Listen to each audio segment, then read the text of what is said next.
What's up guys, HIGSBO here, bringing you some gameplay of the OSA. And as you guys can tell, the OSA already gets unlocked at level 55. As soon as you get the availability to get into Prestige 1, you unlock the OSA, which is the first classic weapon.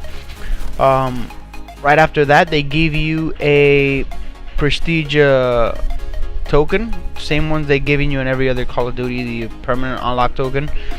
And new in this Call of Duty, they give you an additional token, which is the classic weapons token. And me being a shotgun buff, automatically unlock the S Ravage, I think it's the name of it, which is pretty much the SPA's shotgun. And I've been trying it out, and I really like it. Has a bit of a longer range than the Rack 9. So obviously it's gonna be a tad bit better. The difference is very minimal. You're not gonna see like a huge gigantic difference. It's not gonna be the go-to shotgun. That's not how it's gonna work. Pretty sure if you get variants for the Rack 9, you're pretty much gonna either compensate for that by getting the passive attachment buffs, or you just might like the Rack 9 better. So it's all preference. I mean, it's all according to the user. Rack 9 is basically a pistol grip shotgun, and the SPA's is a shoulder shotgun. It's not really much of a difference. If you look at the stats, they're pretty much identical.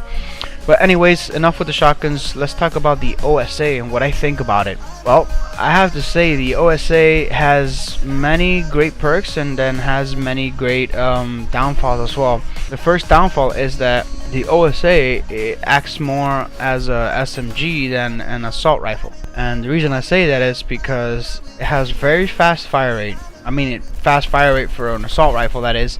And it has quite a bit of a recoil jump.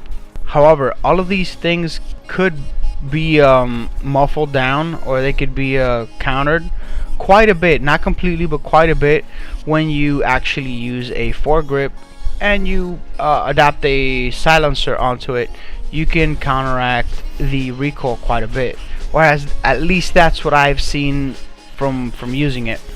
An optic on this weapon is not really necessary since it has an open top, and weapons that have an open top are just awesome. I do not really like iron sights that have a closed top on it, because they limit your field of view, your line of sight, pretty much quite a bit. But enough of that. You get to level 55, you hit that prestige button, and you automatically go into prestige 1. Your icon, your pretty much your level icon changes into a skull, and it changes periodically when you switch from either prestige 1, 2, and 3. It just changes a skull a little bit, makes it a little bit different, but it's still a skull. You're gonna have skulls pretty much throughout at least the first 3 prestiges. That's for what I've seen of people that have already achieved this prior. One of the cool things I actually saw about this is that you get pretty much 4 mission teams. You get the JTF Wolverines, which is pretty much what you start off as, either in campaign or multiplayer, both. You start off as the Wolverine, whatever. These mission teams actually allow you to level up with them. It's kind of like getting prestige with a specific mission team, and then depending on your prestige with them, or in this case your level, you get rewards. These rewards can vary. These rewards can be either salvage points or salvage card. They can give you 200 salvage. They could give you 50 salvage depending on which level you hit. They're not going to give it to you every single level, but they're going to give it to you every so often. And then on key levels such as whole numbers, such as level 10, level 20, or level 30, level 40, and level 50, and so on and so forth. You could see these rewards under the quartermaster, not quartermaster, it's either quartermaster or barracks. You can actually see what each mission team allows you to get, or your unlocks are, at every level, at least for every 10 levels. On there for each specific mission teams, they most likely going to give you weapons. That's what they give you every 10 levels there. You can either get a epic, you can unlock a common, you can unlock a legendary, but legendaries are usually reserved for level 50s. As far as I've seen so far, you get legendaries at level 50. The Wolverines, I think, give you the Windfall variant for the SMG.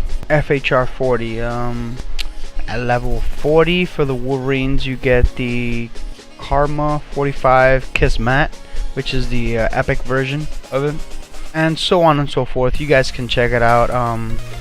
You can also get these same variants from supply drops, so supply drops are pretty much random right now. There's not a lot of things you can get from supply drops. A lot of people think that you can. There's very limited things that you can actually get from supply drops. They have added into supply drops very minimal stuff, and they have included these variants in there as well. Under barracks or quartermasters, you can actually see what it is that you get from these supply drops. I am still not too much of a fan of the variants feature in Infinite Warfare, just as I wasn't a fan of it in Advanced Warfare either. However, unlike Advanced Warfare, the only way for you to get variants was to supply drops. They actually made it to the point where it's a progression here in Infinite Warfare. You basically progress, you do missions, you level up, and you get rewards, which are the variants. Variants are usually a lot better than their normal stages. Now back to the OSA. The OSA is a type of weapon that is a love it or hate it relationship. You either love it or you hate it. I frankly still have not decided exactly how I feel about it, considering sometimes I do great with it and some other times I just can't seem to find my mojo. I do have to say that once your shots actually start to register, it is a very deadly weapon. Although I think it's a lot easier to tap fire this weapon when you're fighting somewhere around mid-range. I think it's a lot easier to tap fire than to try to counteract the recoil, since its high damage output actually compensates for the tap fire or the burst fire, as you would. Better to have your shots on point than to have a weapon with a lot of damage and you can't get your shots where they need to go.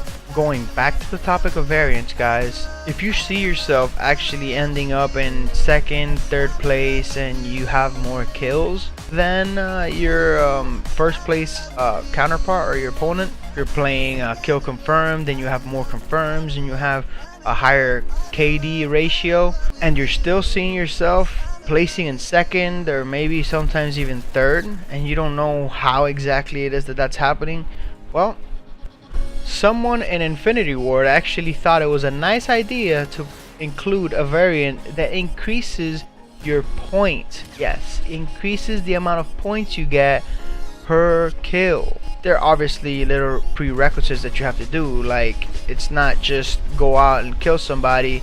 Example, you shoot them in the head. If you shoot them in the head, you get extra points than what you would normally get, thus putting everyone else at a disadvantage when it comes to points. So my take on this is, do not worry about placement. Don't worry about who gets first, don't worry about who gets second, because it's not based on skill anymore. It's based on who got the variant off of a supply drop. Lastly, I want to give an advice. Please spend your points wisely, okay? You have a lot of points that you're gonna get for every prestige. There isn't a lot of things that you really need to permanently unlock. Just be wise about what you need to permanently unlock. Try to unlock only things that you get way later on in the game, such like level 40, level 50, things like that. Don't try to unlock something that you get at level 20 or level 30 simply because you want to have it next time you prestige. Just wait it out. You get to level 10, 15, 20 quite easy. The problem is getting to those level 40, level 50 stages. You want to do challenges, and that can be a problem, because some challenges actually require you to use only skills that you get at level 40, 45, or even 50. Anyways guys, this is gonna be it for the video. Hope you guys enjoyed. At the end of this clip, you're gonna see me actually unlocking my prestige and actually displaying the permanent unlock tokens and the classic unlock tokens. Hope you guys enjoyed this video. If you did, leave a like, drop a comment below, give me some suggestions, and as always, till next time guys.